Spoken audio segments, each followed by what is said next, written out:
workshop is more like we follow up with what we did last year. Basically, we followed the UAE basically workshop, and we did a lot of things in the last 1.5 years. And actually, one thing when we started to organize the things is basically there's a kind of paradigm shift in data science, in statistics, and in computer science, or whatever it is. And it's called there's a new terminology called the foundation models. Okay, compared with traditional task-specific models. And the concept is mainly the use a lot of large-scale pre-training on large unlabeled data sets, and fine-tune for the diverse downstream tasks. Use a lot of self-supervised learning. Then when you apply this kind of foundation models to the small data set, they use a lot of the transfer learning.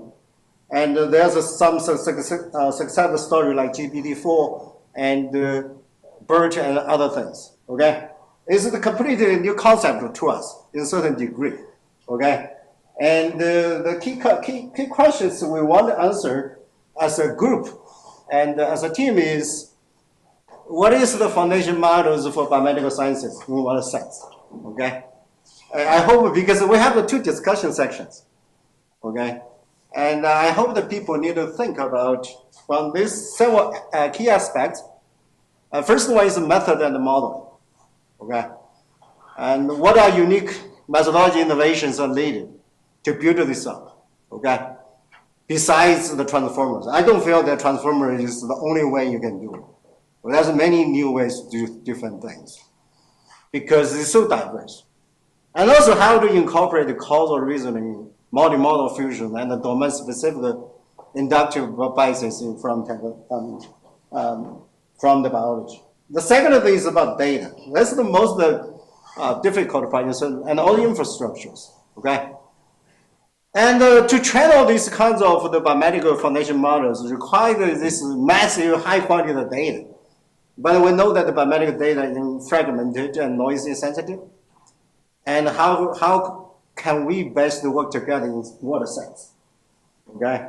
This is all these important questions when we really try to do something without a lot of data resources. Okay? And also the last thing is applications and translations. Okay? And where could a biomedical foundation model deliver the most immediate impact in drug discovery, medical imaging, digital pathologies, clinical trials, or patient risk stratifications? These are the important questions. Maybe we can think together, okay, and work together in one sense. Okay, that's the basic. I first threw all the questions to you guys and think about it, okay? And I just started to talk about the talk. I finished making these slides this morning, okay? And this is my personal perspective. Little related to my own research. That's basically, I think we as a group need to work together. That's one of the key motivation objective for this workshop. How can we work together in what sense? Okay. And basically, this is the content. I can give this talk for a whole day, okay? But I want to be very fast, 30 minutes. And first of all, what is the foundation? And also foundation model for major data types, and vertical or horizontal medical data integrations, causal decision making, and the drug discovery. And the last one is large language model AI agent for biomedical data analysis. And this is basically the foundation. And the key motivation is, and these days we have too much data set compared with 5 years or 10 years ago. Okay, we have all these data from biobank. Okay, biobanks, and we have these large, deeply phenotyped data cohorts. And also we have tons of basic data from NIH-funded observational cohort studies. And how could we take advantage of that? Okay. And also we have all these kinds of results from clinical trials, registries, and there's also data. Okay. And also we have these other sources like healthcare data set. That's sometimes quite unique, okay? And if you have some connections from like VA or other basically large, basically the healthcare basically companies, basically you could get some of this data, like EHR claims, all the things. And also we have these large literatures, okay? From these peer-reviewed articles, preprints, case reports from different, basically PubMed and other things, and also oncologies. Basically, that's the standard basically vocabulary for data combinations. We have all these basically data resources. The question is how do I take advantage in one sense? Well, you need to ask your questions, okay? And these days, when you compete with the people from, in particular from the CS, you need to think of how can you do more than that, just write the formula, okay? And also these days, we also have these different biomedical data types, like genetics, omics data, we have clinical and administrative records, we have the drug information, okay? And also this is other common basic data types like medical imaging, and also wearable device remote monitoring and the texture data. These are the different data types. The question is how could we analyze them in what sense? We need to know how to process the data, okay? And actually this is one of the basically perspective paper in Nature. It's called a Generalist Medical AI. This paper is well cited. It is a perspective paper, okay? It's something they think. And they talk about the GMI is a foundation models trained with self-supervision on large diverse biomedical databases. This picture basically illustrates basically you have the different data type. And also this is basically this related to like text, notes, and other things. This is basically QA systems, large language models, basically interact with all these things. And basically when you build these systems, the finding basically how do you interact with the patients and also physicians. And the question is, there are the four major key components of the GMI in context tasking, multimodal backbones, knowledge retrievals, and self-supervised pre-training.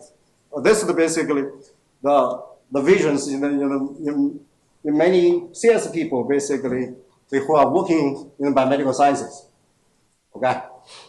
And I highly recommend people to read it, okay? It's quite basically, they just come up with another perspective paper in Nature, I think it was several weeks ago. And this is basically something, 2 months ago, I taught a short course with my 3 other colleagues together, basically at the Duke AI camps. There's something we try to sell is called the Causal GMI. The key point is we try to propose this unified paradigm for integrating heterogeneous biomedical data and fuse the causal inference with the deep foundation model generalized across different tasks. And this is basically the general vision we try to do, okay? This is, I tell you, this is the only perspective. We need the people work together to achieve that, okay? And what's the key differences? And I think the key things is basically we want to add a causal in the whole paradigms, and also is another set of deep questions for this, okay? And this is basically part 1. Any questions?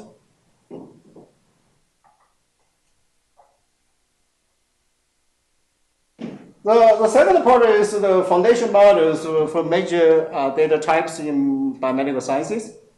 And actually this is, I just covered several key data type. First one is EHR. And we have some speakers to cover all these topics. And this is quite important. If you work on in the biomedical sciences, EHR is a very important data type. It's a longitudinal based patient history, comprehensive the records across the encounters. You could have these multimodal data resources and the causal insights, foundation of this, and the facilitating of the care coordinations, okay? And this is basically, you can train these foundation models for this. There's many people's groups are working on this. but it's a very difficult task to do because access the large and good data set, answer the right downstream tasks is not that easy. You can basically proceed to something like a self-supervised pre-training in EHR data set by following some of these steps. But there's a lot of issues to deal with the EHR data sets. It takes years to have those kind of appearances. Okay? And the question is, I spent 3 years just deal with the EHR data set. I'm still in the process of learning. But I think the Yong Chen and also, we have also Tianxi will give a talk about the related EHR. The key point is I wanted to make it is, it's very important that when you work on biomedical data, EHR is one of the key data types you need to work on it. Another thing is basically, I move to the medical imaging data, okay? And these days, medical imaging data is become one of the major data types, and basically in biomedical sciences, it's become more and more important, okay, compared with 20 years ago. We have a lot of basically different data imaging, modalities, and because when nowadays you go to the hospital, basically, you regularly have all these different, using check by using different modalities. And actually, you are familiar with the image analysis, and medical image analysis is very similar to other data type. You solve the essentially similar problems, like construction and enhancement. It's more like denoising and these kind of things, and also segmentation and registrations. It's more like harmonization or doing kinds of the clustering. And actually, for all these data type of EHR or the medical image or mixed data, the similar questions. The first, the most important questions: could you come up a good pre-processing pipelines? How could you develop one of the best ones people are widely used? Okay, that's the most important part. It's not that trivial. To be honest with you, if you have to go to each of these major data type, the first question is how could we develop a reliable and robust basic pipelines for processing the data, because the data is very dirty, okay, in many cases, okay. And actually for the medical image analysis, besides the imaging constructions, actually there are two questions people are particularly interested. The first one is basically people are interested to develop these foundation models for segmentation, okay. Basically you have the images, could we automatically segment images and pre-process, okay? And they take a lot basically they use a lot of knowledge from existing computer visions. In the computer vision, they have the foundation models. They can easily annotate the data in many cases. But for medical image data, it's quite difficult, okay? Because the data very noisy and annotation is not trivial, okay?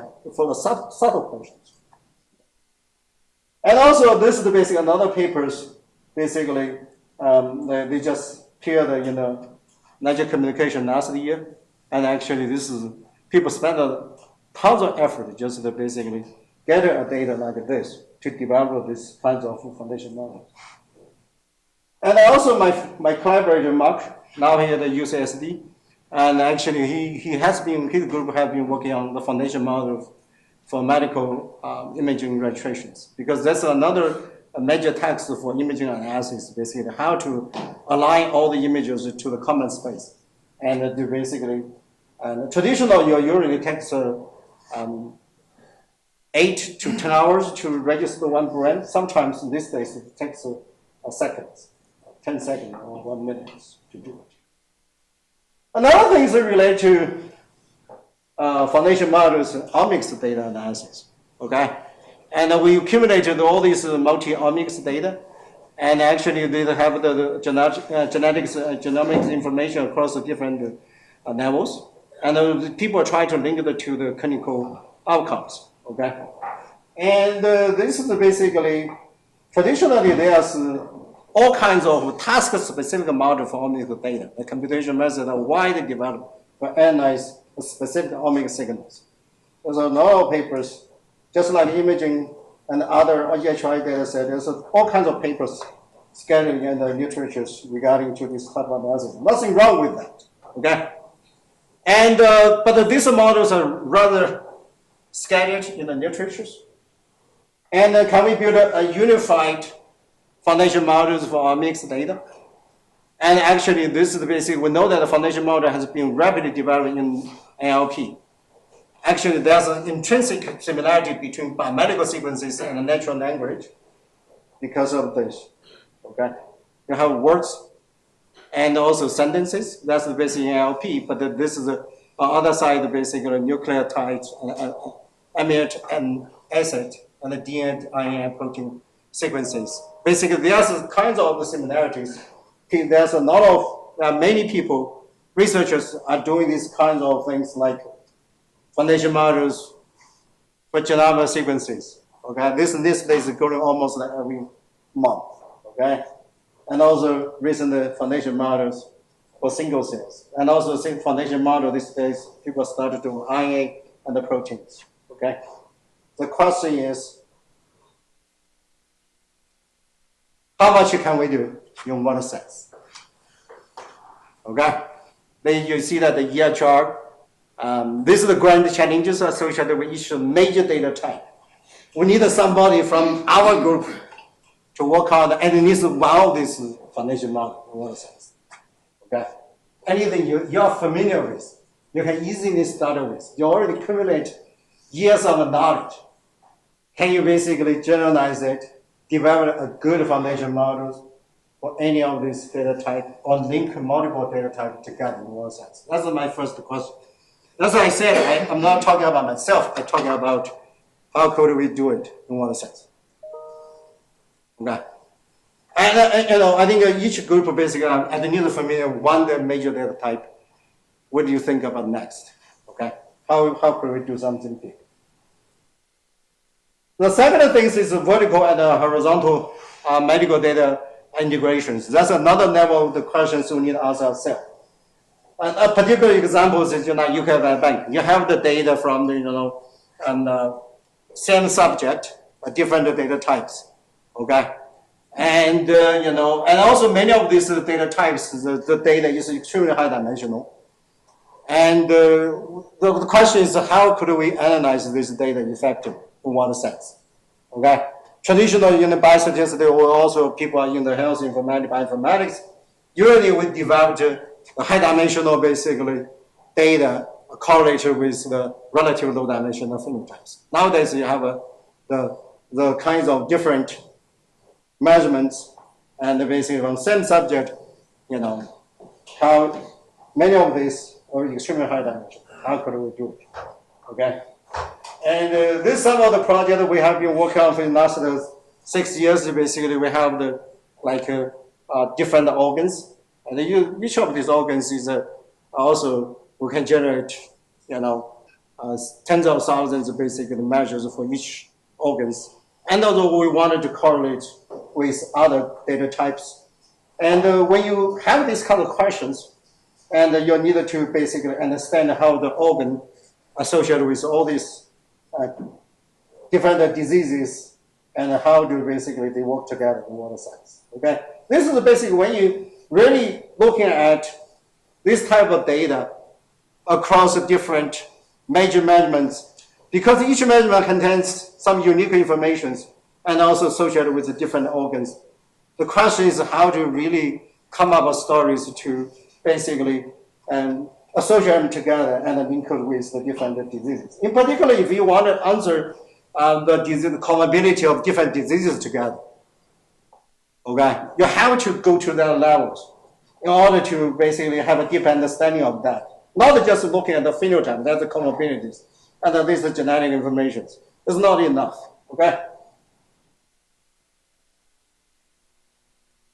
And also these days, if you accumulate the experience with the UK bank, you can easily transfer most of this knowledge to other biobanks and NIH data sets, okay? Because you have cover almost majority of the data type they have. We measure these things, okay? But also because for many of these, like NIH data set, is because they may not connect all the data types But at least there's a big missing data problems. I think some of the speakers are talking about. Okay, this is basically the first one. And also we're talking about vertical basically data integrations, and also you know that basically we have a ton of literatures on ontologies and drug information, clinical trial, and registries. All these information are quite important. Okay. And sometimes you do data integration, you don't have to really go into all these individual studies, do all the individual data analysis. And how to take advantage of everything people already generated. Okay, that's the existing knowledges. Okay, one thing is in tech and also in the biomedical sciences, people use these kinds of the biomedical knowledge graph. And what they try to do is a graph of nodes, is entities. And also you have ages, is a relationship. And capture the biomedical facts, okay? And usually you have entities and relationships and attributes, okay? And how to extract this kind of information from the literature is, used to be very difficult, tedious, okay? These days is much easier than before, compared with 5 years ago, okay? 3 years ago. Since we have large language models, okay, we can take advantage of language model to do many things. And also we can use language models and existing new tools to extract the information from tables and also pictures. Okay, because when you give a paper, a PDF files, compared with 5 years ago, it's much easier to extract the information. Okay, and basically, why do we use that? Because we can summarize all the knowledges and discover new insights. You can construct this complex network data and schedule basically basic knowledges, and you wanted to integrate them together, and also you can develop advanced tools for algorithms integrations. Okay, and we have been working on this in the last several years, 5 years. There's some of our recent papers basically trying to use develop the knowledge graph to extract the information from existing literatures and resources. This is some of our website, and we also try to create a chatbot. You can easily do the search on a website. This is basically, I just tell you, there's two, one is vertical, one is horizontal data integrations. The question is, there are some of these grand challenges related to like vertical plus high dimensionality, horizontal plus high dimensionality, verticals, other challenges, horizontal, other challenges. The question is, how can we do it? Almost everybody are doing these things, vertical and horizontal basic data integrations. How could we do it systematically as a group? In one sense, okay? Almost everybody is doing it. If you are doing your sanitation, you're always doing some degree of this data integration. Okay? And we need to think. We need the kinds of a group of basic results of tools. Basically can analyze this type of data. Okay? And also I talked about basically a little bit cover this causal disease making and drug discoveries. Okay. And this is basically these days in FDA and also the clinical trials. Basically, there's many people talking about called the IWE, real world evidence. You could have the data from the randomized intervention studies. You also have the non-randomized interventions and also non-randomized and non-intervention studies. Okay, you have the basically the data from all the different studies. And basically another thing is also related called evidence-based medicines. Okay, you have the trial designs, you have the clinical trials, and also medical basically domain knowledges. And this is basically the people. You know, these are the people from AI group, basically everything under the water, they basically claim to use deep learning to do everything, okay? You can look at what underwater is. That's everything about the water is what we used to do, okay? And the question to us is, we need to compete with them. How can we do it? okay? And this is a pretty interesting paper. People can read this paper, you know. And basically the next generation of evidence-based medicine. Okay, how to link all these things together in one sense. And we have been basically working on different small studies, regardless from the clinical trials or come from the basically of the population observation studies. And we also answer the similar questions, okay, in practice, okay. And I just use adenine as the simple examples to illustrate the purposes. And in adenine, basically, this is a clinical trial, basically, and it's a longitudinal disease-targeted multi-center clinical cohort. And also you have these different phenotypes, different biomarkers, and across the different disease stage. And how to come up with a good story, how to analyze the data. Many people already analyze everything because it's quite unique, right? And we have been working on this causal, like imaging genetic models, and you can put these kinds of similar models and basically put a different component together to using these kinds of structured causal models to model. Another thing is you can also do this basically dynamic causal imaging genetic models because the data is longitudinal. And also you can basically to come up with the equations to capture their relations. And this is basically is a comment basically for when we analyze any of these large the data set from the from different studies, we always come up with similar questions and try to come up with a story and feed the models and get something, right? And hopefully we can find something related to causal, okay? And answer some causal questions, okay? And actually these days, AI called this is extremely popular these days, called AI-driven drug discoveries, okay? And they try to link different things together, from knowledge graph to large language model to agent to EHR to enhance the different phases in drug discoveries. Okay, AI really basically push this kind of just speed up the drug discoveries in the last several years. Okay, and many basic startup companies are working on that. Okay. And basically, you know how to basically, this is just to give you some of the key concepts, key steps, basically, how could AI can be used for that purposes. I just go through some of the key steps. The first one, you can link the biomedical knowledge in the basically drug discoveries. And the second step, you can use large language model agent in the drug discoveries. And some of our speakers will talk about this later on, and also you can link these things to the EHR data. Okay, this is basically some of the key things happening in the field, and also eventually when you have all the things, we want to make sure that basically this is how this AI empower basically clinical trials. Okay, from phase 1 to phase 4. Okay, some of these things related. Okay.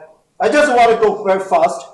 And the final thing is basically we are linked to do the causal disease mechanisms from the causal structure learning to causal effect learning to causal policy learning. And these are the ground changes. Okay. I created this slide this morning. Okay. I just, from the integration of the heterogeneous data and the causal discoveries at the scales, and personalize the disease mapping and translating AI to the drug discoveries. Okay. In 2 minutes. I try to be very quick on this. The last part is, this large language models and AI agent for biomedical data analysis. 2 years ago, what I want to do is to do something like this. Okay. That's why do I do the large graph? Because you know that large language models will always have all kinds of hallucination. You ask questions, the answer is totally irrelevant. Okay? And one thing is we have been developing basically try to develop knowledge graph, integrate information across the literature to make sure that the answers is relevant in certain degree, okay? That's I want to do, okay? What I want to do. And this was Professor Huang want to do, okay? And basically he developed this a larger models, lambda, basically. This is a discussion paper in JASA and appear next to issues. This is basically trying to interact automatically, basically, statistical data analysis, okay? And they will have big impact to our field, okay? Why this is important, okay? Because the really, any rudimentary basic jobs, we are losing many of these kinds of tasks, okay? And this is my friends want to do, okay, from CS. They want to develop a medical AI agent, okay? And this is an evolved concept, okay? They started work on it in the last 7 years. And this AI system designed to act autonomously to support medical tasks by integrating data, reasoning, and decision making, okay? Our CS friends are working on this, okay? They are doing basic data processing and feature engineering. They want everything automatic, okay? And the second thing is the data integration and the reasoning capabilities, autonomy, adaptivity, and the digital twins, interoperabilities. This is the evolving concept, okay? This still convergent, okay? Many groups are working on this stuff. The grand challenges include basically how to really develop AI agent for these data integrations, causal reasoning, trust and safety, and human AI collaborations, okay? I just want to basically give you a big picture of the whole field. And finally, I wanted to stop here, acknowledge my grant agencies. Question?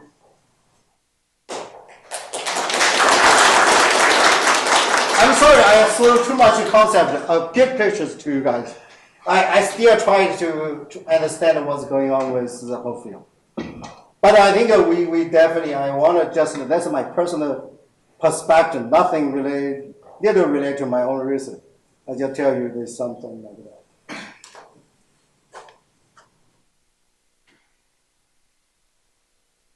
My question is how to address the computational challenge.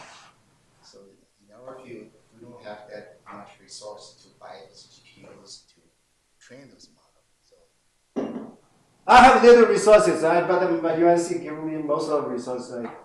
I try my best.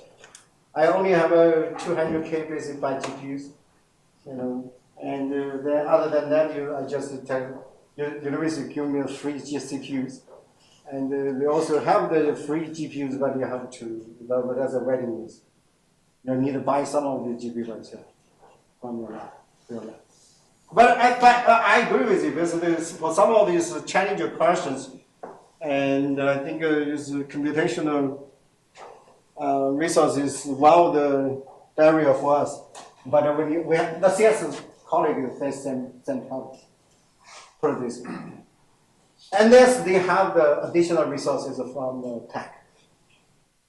Otherwise, the faculty member in the CS, they have the same issue as we.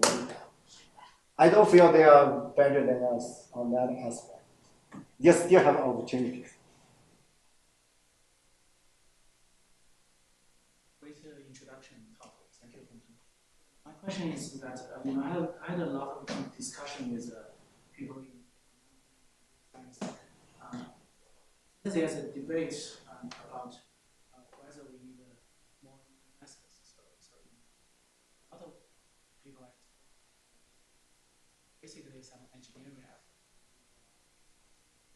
A lot of problems have been already tackled in informatics, medical informatics, or there's a large number of people believe we don't need yet another method, which I partially agree. I think in some cases we need a method innovation. A lot of places, I think engineering effort deeply rooted in biomedical studies will be more important than from a method to method type of innovation. I think that this is exactly I try to emphasize here. I give you a whole end-to-end big pictures, okay, then I think the infrastructure is the key for linking all the pieces together. Okay, it's not like older styles. Basically, we have a single data set, we come up with such as models and do all the inputs. From here, right now, when you think about as end-to-end product, we need to work together to cover the whole product from beginning to end. We need some group to cover part of that and part of this. We add it together. We need cover for whole basically from end to end. That's the most important part. I completely agree with you. We need to build an infrastructure first. But that's the reason we need the people working on a different group, different specific topic, and then link everybody's effort together. Then we cover the whole areas. Then we come up back to say the secondary story is how to develop the method, more better method in one sense. I think the infrastructure is more important than method development at this stage. Okay, people, this is the basic, like you have a company, firstly you build infrastructure. Never talk about I improve the other things until that first problem is solved. Yeah, I totally agree with you. That's another set of stories. I think that's the secondary questions we need answers after we build up the infrastructures. I think you list quite a number of impactful work and statistician box they can contribute. And somebody mentioned about the hardware infrastructure, like computing power. But when you say we work together, how do you define we? Where are you going to find people who actually can perform those tasks? This certainly is not traditional sort of the engineer or methodology and statistics. It requires quite a bit very different mixture of expertise from different fields. So if your lab wants to do all those tasks, where are you going to find people who are going to do this? That's a good question. I think we need to change it many things. We need to admit students from other backgrounds, engineering or CS. We need a lot of basically people who are good at programming and also doing engineering stuff. Okay, I think that's the basic. We need to change the curriculum in a certain degree, and also for courses. Also, we need to change the courses, and then we have different tracks. And you think about it, even there's a different data type. And we are good at one or two. This is so difficult to find a lab that's good at everything. Okay, and but these days, you compete with CS people. They learn everything fast. You have to basically pick this up. Then this is not. We force them to move much faster than before. Nobody is not competing. We both should work together. Like before the strategy in China, they have school of data science and school AI. So this is not just for statisticians to accomplish. It should be people from disparate together. Yeah, I agree. But in any case, put it this way. As a statistician, if you really want to make a bigger contribution in this research, type of research, and we need a group of teams work together to cover the whole from end to end. And you don't have to do from very beginning to end. And then needs to cover certain part. And now we have 20 groups work together. We cover the whole range. Okay. Then we can internally collaborate faster. Then we can produce.